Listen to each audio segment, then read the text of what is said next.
Good morning, good afternoon, good evening, good Lord. And welcome to the madness that is the Charlie Marx Show. I'm Charlie Marx, and my cat wants to kill me. Recently, my dog was sitting on the window ledge, looking out at the world, when a little boy tapped the window and asked how much the doggy in the window was. I replied, £5,000. At that, the conversation was over and the little boy left dogless, and I was left with a dog that is not as valuable as I once thought.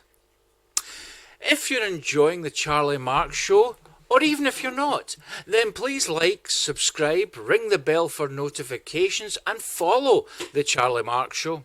Also, please share, as sharing is daring. You can also leave me a comment or tell me what's bugging you in the world with the Devil's Advocate. I can also be spied upon by you visiting www.charliemarx.co.uk. So, coming up on tonight's show, we have all the usual psychotic behaviour, plus some other stuff. But before all the insanity which is the Charlie Marx Show, it's time for some more religious bunkum in Chutzpah.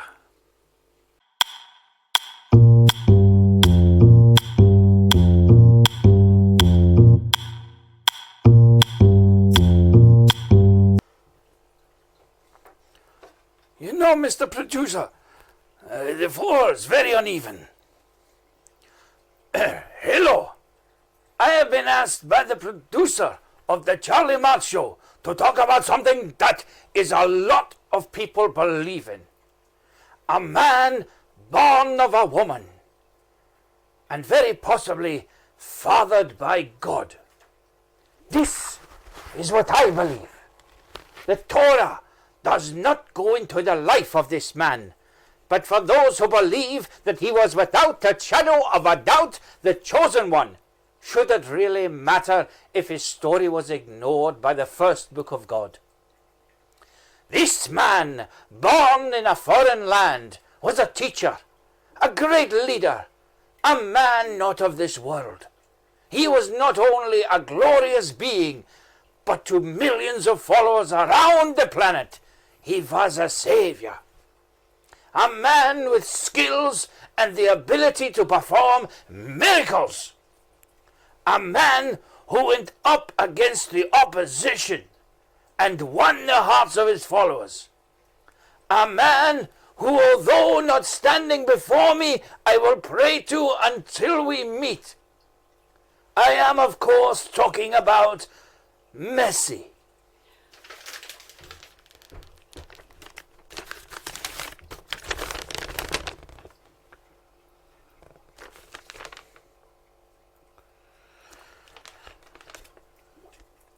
The Messiah? What? Him? When did he ever play football?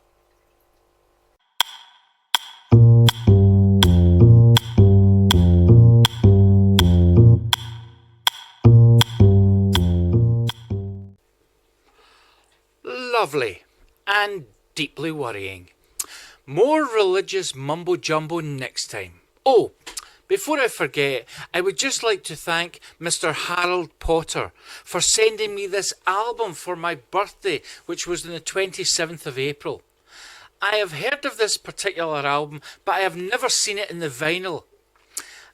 I would have to say that this is the best album I have ever listened to, and here's why. The New Maniacs is a collaboration between some of my favourite artists. And this particular album, Three Horsemen and a Half-Breed of the Apocalypse, is a winner. The band are BJ on tambourines and unlawful COVID parties, Kimbo on the triangle and oppression, El Musco on the electric banjo and in the electric go-kart, and Nigel Fridge on saxophone.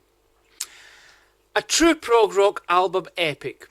So, now it's time to catch up with all the fake news from around the world and beyond with CM News.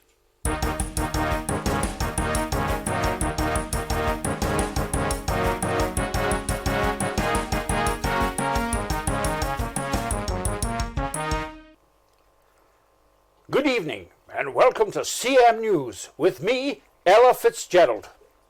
Our top story this evening. A top restaurant in London has been forced to close its door after almost 10 years. Health and safety officers were given a secret tip-off from an unknown source and raided the Sing a Song of Sixpence restaurant in the early hours of April the 13th. A report states that the restaurant, famous for their pies, were found to have 24 blackbirds as part of the recipe.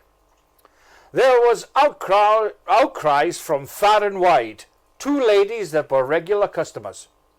This shocking revelation comes as King Charles was sitting down to lunch, but when the pie was opened, the birds began to sing. Disagreeing with the restaurant owner, Heston Blumenthal, saying that it was not such a dainty dish to set before a king. Luckily, Queen Camilla was not in attendance at the lunch, as she was at another restaurant, the Parlour, where she dined on bread and honey.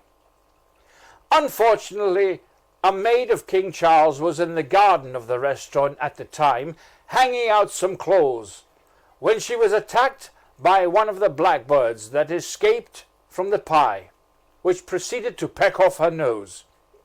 The maid was rushed to an emergency lawyer's office where she is in talks over suing the restaurant for not being able to wear her glasses anymore. King of the narcissists, Andrew Tate, was in hospital last night with severe lacerations after an accident in his hotel room. The incident happened when the non-influential influencer got carried away kissing his reflection in the mirror, and it shattered. Surgeons in Greece were slipping and sliding all over the operating theatre during a procedure President Orange is having to reverse his face colouring. The operation is due to be rescheduled once the floors have been mopped. Cyclists who ride their bikes side by side instead of using the cycle lanes as they are supposed to be used, single file, have been ordered by a judge to stop being so bloody selfish. They have also been warned that if they do not comply with the laws of the road and observe traffic lights, they will have their bicycle pumps put where it will be uncomfortable to sit on their saddles. And finally, the old saying, "the pen is mightier than the sword," has been proven to be true, as British men's fencing finalist Rupert Spratt has swished his way to win the gold medal. Speaking on behalf of runner-up Zuluchek Migbotovic, his coach said that he was disappointed that Migbotovic had decided to enter the competition using a biro. And that was the latest headlines. This is Ella Fitzgerald for CM News. Good night.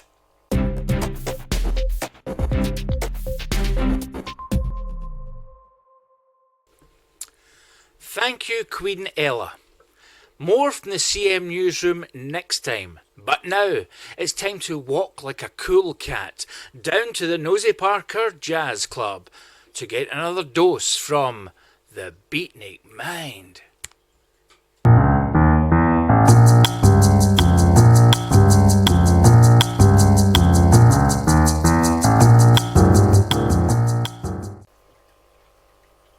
Hello, you cool fools.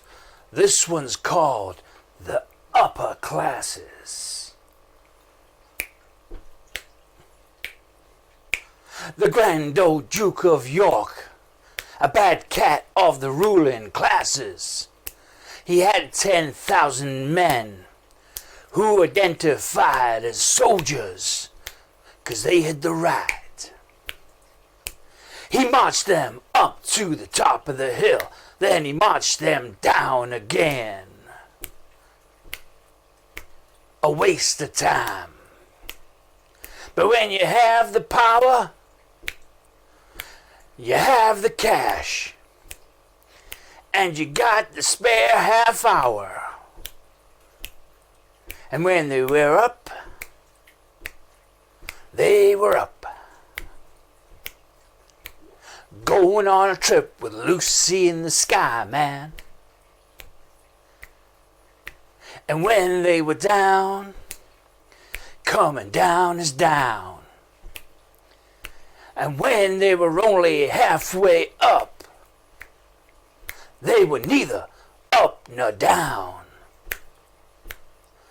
That's right. The Duke of York supplied the goodies, but they all should have better known. 'Cause the dirty Duke is a terrible cat, but you can't tell because he's not a sweater. That's right. That Duke doesn't sweat. And we will be back down at the Nosy Parker Jazz Club next time. But now it's time for another roundup of moans and groans and things that go irk in the night with the Devil's Advocate.